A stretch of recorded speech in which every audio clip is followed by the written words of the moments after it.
قانونی رول تک اپنے آپ کو محدود کرنے کی انہوں نے ایک فیصلہ کیا تو اس کو سمجھ آ گئی کہ اب وہاں سے بھی میری مدد کے لیے کوئی نہیں آ رہا. یہ ان کو پکارتا رہا, پھر ان کو پہلے پکارتا رہا مدد کے لیے.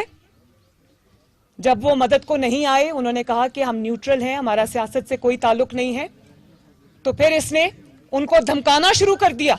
ان کو کہتا ہے میر جعفر, میر صادق. اس کی پوری زندگی محسن کشی سے بھری پڑی ہے. ادھر سے شروع ہو جائیں, ماجد خان سے لے کے علیم خان تک, اس نے ہر اس شخص کو ڈسا جس شخص نے اس کے اوپر احسان کیا.